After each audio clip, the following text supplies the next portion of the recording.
yesterday's news. Hello, welcome to Old News, the programme and podcast which looks at news of the day through the papers of yesterday.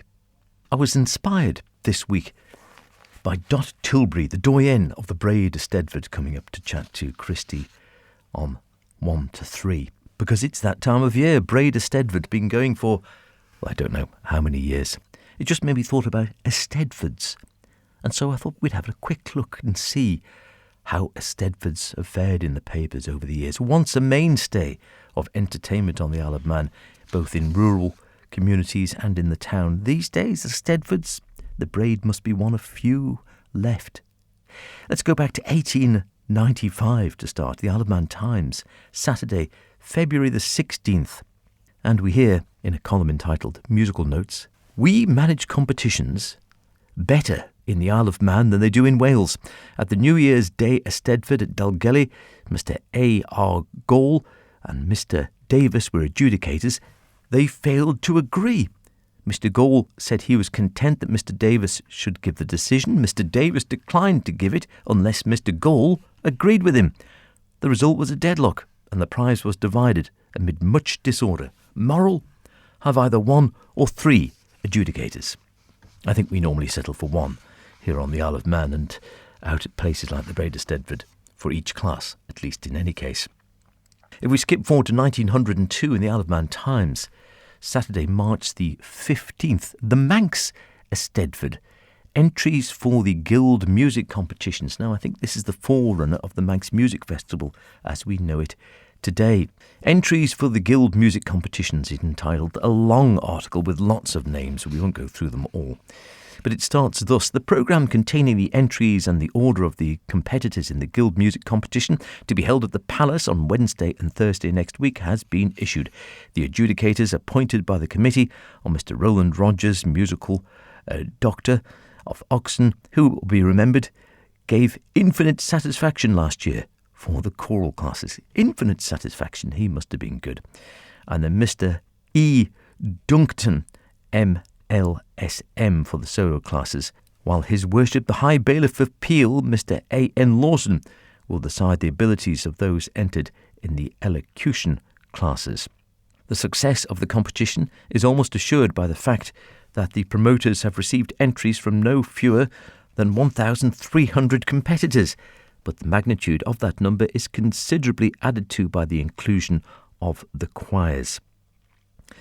On Wednesday, the competitions will be considerably varied and will include soprano, mezzo-soprano, contralto, tenor and boy soloists, vocal duets, violin soloists, junior choirs and elocution, while Thursday's proceedings will almost be confined to the choir competitions. On that day, the male and female choirs, church and village choirs, choral societies, baritone and bass soloists will compete.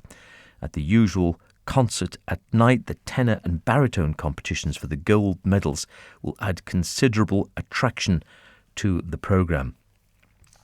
The Eisteddfod, we are told, will start at 10:30 on the Wednesday morning with the solo singing for boys under 16, the subject for which will be Joyous Life.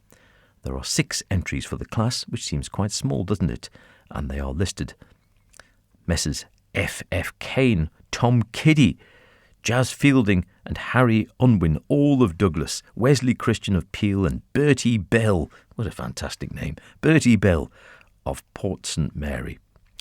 And then the Mrs. A. Clegg, S. Kenyock, Eunice Dick, Annie M. Evans, Madge H. Kane, all of Douglas, Zilla, there's an unusual name for you, Zilla E. Hunt of Peel, Nellie Christian of Peel and Miss Amy Taggart from Castletown have entered for the soprano solo, for which the subject Nymphs and Shepherds by Purcell has been set.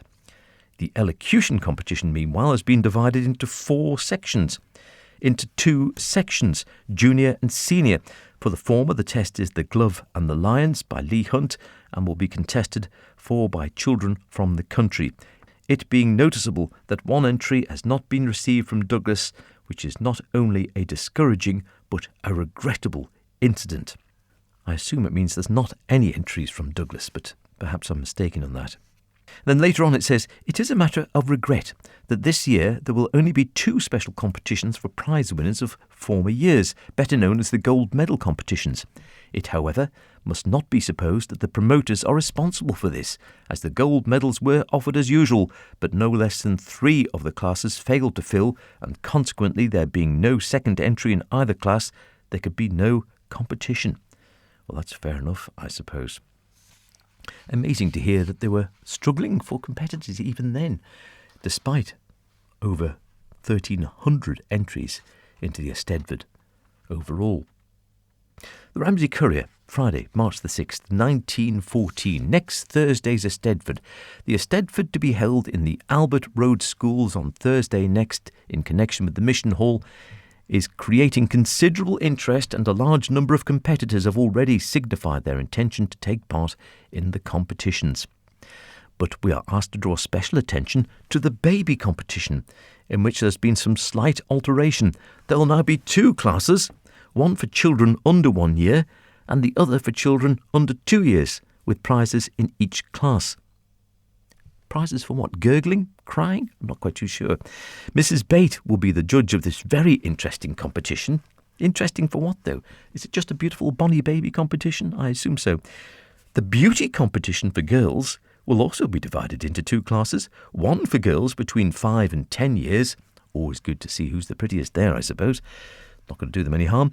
And the other for girls from 10 to 16 years of age. They were made of sterner stuff in those days. The afternoon competitions will commence at 4 o'clock and will be opened by Mr. W.H. Tyas, and the evening competitions at 6 o'clock, Chairman Mr. A.H. Tier. There will be an interval for tea and refreshments directly after the afternoon performance. In reference to the cookery competitions, always good to have cookery in the Eisteddfod, it is specially requested that articles should be sent to the Wesleyan School on Wednesday between 5 and 6 o'clock. Tea time, perhaps. And in the case of the general competitions for articles on Tuesday at the same hour, the judges will attend to make their awards at the same time. The accompanist for the musical contests will be Miss Effie Sharp, and entries for the general competitions must be sent in on or before Thursday to the secretaries. If we go to the Ramsey Courier, Friday, March the 24th, 1916, next week's Eisteddfod. An interesting event for next week will be the Eisteddfod to be held in the Wesleyan schools, at which numerous competitions will take place. A full list of these appear on page 8. Captain Lee Roberts has kindly consented to open the proceedings at 4 o'clock, and after which the children's competitions will take place at 4:30. Evening competitions at 7:30, at which Mr. W.H. Chapman of Douglas will preside. There will be competent judges. Always good to know your judges are competent. And entries have been made by the military and from other parts of the island. Messrs. H. Quayle and A.L. Hudson are the secretaries, and a most successful affair is anticipated. Always good to have the military involved in your Eisteddfod, I think. And then finally, at this little glance, we'll skip forward to relatively recent times. 1960. A mere 60 years ago. Don't think about it. The Mourners Herald, Tuesday, March the 9th. Bucks Road Eisteddfod. Success attended the annual Eisteddfod of Bucks Road Methodist Church, Douglas, on Thursday, particularly the children's competitions at the evening session. A special feature was the competition for junior choirs for the Mrs. A. M. Cretney Cup, which attracted a good entry and was won by the Ballath Youth Club A Choir, conducted by Mrs. Kelly. I love the fact that Ballath Youth Club clearly had more than one choir. Pretty good going. I wonder how many choirs they have now. The opening ceremony was performed by Mrs. L. Morrissey, and Mrs. S. Diggle presided. They were presented with bouquets by little Geoffrey Quine, good old little Geoffrey, a Sunday school scholar. The chairman was introduced by the Reverend C. Hutchinson, and prayers were led by the Reverend K. D. Lane. Duets were given by Mr. David Gray and Mr. Douglas Quirk. Mr. Peter Stone took the chair at the evening session. The duties of Joint Secretary were carried out by Messrs. M. Watterson and H. G. Stone, and the adjudicators were musical, wait for it, Mrs. Eleanor Shimon. Mrs. Eleanor Shimon, still going strong, I'm glad to say, and Lord knows how many people she must have brought into the music world over the years. She was teaching piano and music and singing and the Egg Thrushton Choir. The literary judge, Mr. L. R. Cretney. Confectionery, Mr. R. H. Holmes. Needlework, Miss Gorn, no initial, and Miss R. Corlett. The accompanist was Mrs. T. H. Kiswick and Mr. W. Kelly, the treasurer. The special cake competition was won by Miss F. Kelly, with Mrs. F. Lewin second. There was also a wonderful, huge list of various classes which were held, including things you might not think about these days, things like the sponge cake and Victoria sandwich still going strong. But do we still have classes for plain Dutch aprons, perhaps? Bed jackets, ankle socks maybe, cushion covers, possibly. Or what about embroidered articles or a hot water bottle cover? Maybe not anymore, I don't know. Suffice to say, the Braaid Eisteddfod is still alive and kicking. The Eisteddfod itself, perhaps not quite so healthy as it once was on the Isle of Man, although it's good to see the Braaid still going, and I think there might be one or two more dotted round the countryside. Whichever way you look at Eisteddfods, though, they are, of course, old news. Until next week, cheerio. You're gonna be yesterday's news.